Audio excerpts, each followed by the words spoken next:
અમારે એવી જગ્યા છે કે વલસાડની ડિસ્ટ્રિક્ટ કોર્ટ મેળવવા માટે આ ઘણા નવા વકીલ નહીં જાણતા હશે, ભગવાનજી ખંડુભાઈ દેસાઈ નામના એક વકીલ, વડીલ વકીલ, તેમણે વલસાડની ડિસ્ટ્રિક્ટ કોર્ટ મેળવવા માટે 3.5 વર્ષ કોર્ટ બંધ રાખી. વલસાડના વકીલોનું પાણી ઘણું ઊંડું છે અને આ જે તેના અમે વારસો છે.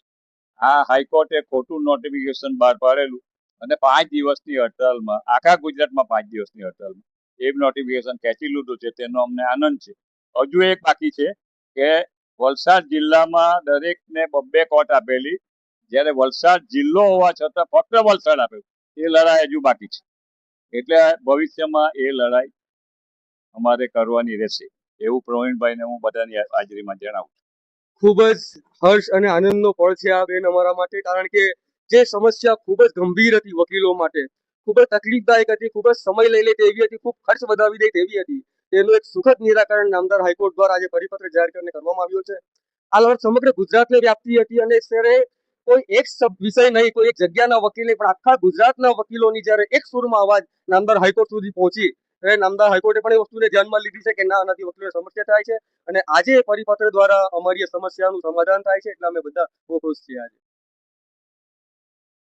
નામદાર ગુજરાત હાઈકોર્ટ દ્વારા જે નોટિફિકેશન બહાર પાડવામાં આવેલું, એ નોટિફિકેશન વકીલો માટે ખૂબ જ પીડાદાયક હતું અને આવનારા સમયની અંદર વકીલોની ખૂબ જ સમસ્યાથી જૂઝાશે. એના ભાગરૂપે વકીલોએ વિરોધ પ્રદર્શિત કર્યો અને સૌપ્રથમ વિરોધ વલસાડ જિલ્લાથી થયો અને સમગ્ર ગુજરાતની અંદર આ આગ ભડકી અને તમામ કોર્ટોમાં હડતાલો થઈ. આખરે એ વકીલ જે નોટિફિકેશન છે, નામદાર ગુજરાત હાઈકોર્ટે વકીલોની એકતાની સામે ઝૂકવું પડ્યું અને એ નોટિફિકેશન આજ રોજ પરત ખેંચ્યું અને એનો આજે અમે લોકો આનંદ મનાવી રહ્યા છીએ. તો આ તબક્કે નામદાર ગુજરાત હાઈકોર્ટનો બી અમે આભાર માનીએ કે અમારી માંગણીને ધ્યાનમાં રાખીને જે પરિપત્ર હતો એ પરિપત્ર પર ખેંચ્યું છે.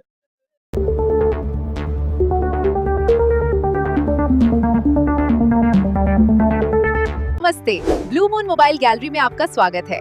यहाँ आपको सभी प्रमुख ब्रांडों के फोन और अप्लायंस मिलेंगे। आज ही तुलसी एस्टेट, डुंगरी, वलसाड में हमसे मिले।